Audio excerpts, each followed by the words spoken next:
എല്ലാവർക്കും നമസ്കാരം. ഒരുപാട് സന്തോഷമുള്ളൊരു മുഹൂർത്തമാണ്. ഞാൻ സിനിമയിൽ വന്ന കാലത്ത് ഒരു 86-87 കാലഘട്ടത്തിലൊക്കെ ഒരു സിനിമ 100 ദിവസം ഓടുക എന്ന് പറയുന്നത് ഇടയ്ക്കിടയ്ക്ക് സംഭവിച്ചുകൊണ്ടിരുന്ന ഒരു കാലമാണ്. ഞാൻ ആദ്യം അഭിനയിച്ച ന്യൂഡൽഹി, ജോഷേട്ടനെല്ലാം അവിടെ ഇരിക്കുന്നുണ്ട്, ന്യൂഡൽഹി 100 ദിവസം ആഘോഷിക്കുന്നു. അത് കഴിഞ്ഞ് പിന്നീട് ഞാൻ അഭിനയിച്ച പെരുവണ്ണാപുരത്തെ വിശേഷങ്ങൾ, പിന്നീട് ഇന്നഹജീർന്നല്ല, ഗോഡ് ഫാദർ 100 ദിവസം ഓടുന്നു. അങ്ങനെ നിരന്തരമായിട്ട് സിനിമ എടുക്കുന്ന 100 ദിവസം ഓടുക, അതിൻ്റെ ഷീൽഡ് വാങ്ങിക്കുക, പിന്നീട് വാത്സല്യം, ഏകലവ്യൻ, ഇതെല്ലാം 100, 111, 150 ദിവസങ്ങളെല്ലാം ഓടുമ്പോൾ എനിക്കൊരു 100 ദിവസത്തിൻ്റെ ഒരു വിജയം ഒരു വലിയ സംഭവമായിട്ട് എൻ്റെ ഒരു തുടക്കകാലത്ത് എനിക്കത് മനസ്സിലായിട്ടുണ്ടായിരുന്നില്ല. സിനിമകളിങ്ങനെ വരുന്നു, എല്ലാ സിനിമകളും ഓടുന്നു, പിന്നീട് മിമിക്സ് പരേഡ് പോലുള്ള സിനിമകൾ വരുന്നു, എല്ലാം 100 ദിവസം ഓടുക എന്ന് പറയുന്നൊരു നിത്യസംഭവമായിട്ട് മാറിയ ഒരു കാലഘട്ടം ഉണ്ടായിരുന്നു.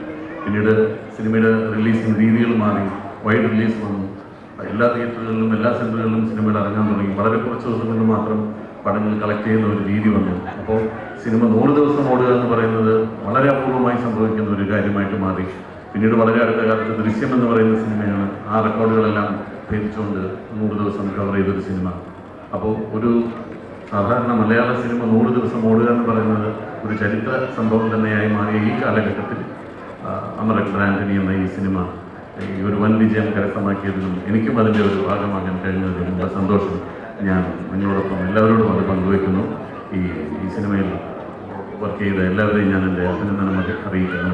പ്രത്യേകിച്ച് തുടക്കക്കാരായ നാദിർഷ, എല്ലാം ഡെബ്യൂ ഡയറക്ടറും ഡെബ്യൂ റൈറ്റേഴ്സും എല്ലാമാണ്. വിഷ്ണു എന്നോടൊപ്പം ചെറിയ ചെറിയ റോളുകൾ അഭിനയിച്ച ആളാണ്.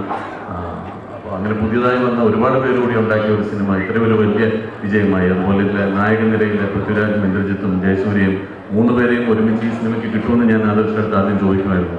നാദിർഷ പറഞ്ഞു, ഇല്ല 3 പേരും ഒന്നിച്ച് വരാമെന്ന് പറഞ്ഞിട്ടുണ്ട്. അങ്ങനെ അവരെല്ലാവരും ചേർന്ന് ഈ ഒരു സിനിമ ഒരു വൻ വിജയമാക്കി തീർത്തതിന് ഇതിന് പിന്നിൽ പ്രവർത്തിച്ച എല്ലാവരോടും ഞാൻ എൻ്റെ അഭിനന്ദനം അറിയിക്കുന്നു. പ്രത്യേകിച്ച് നാദിർഷയ്ക്ക് വളരെ നല്ലൊരു ഭാവി ഉണ്ടാകട്ടെ എന്ന് ആശംസിക്കുന്നു. ഒരുപാട് കഴിവുള്ള ചെറുപ്പക്കാരനാണ്. ഇനിയും നല്ല നല്ല സിനിമകൾ നമുക്ക് തരാൻ കഴിവുള്ള ആളാണ്. ഇനിയും നല്ല സിനിമകൾ നാദിർഷയുടെ കയ്യിൽ നിന്ന് ഉണ്ടാവട്ടെ എന്ന് പ്രാർത്ഥിക്കുന്നു. എല്ലാവർക്കും എൻ്റെ നന്ദി, നമസ്കാരം. Thank you so much, sir.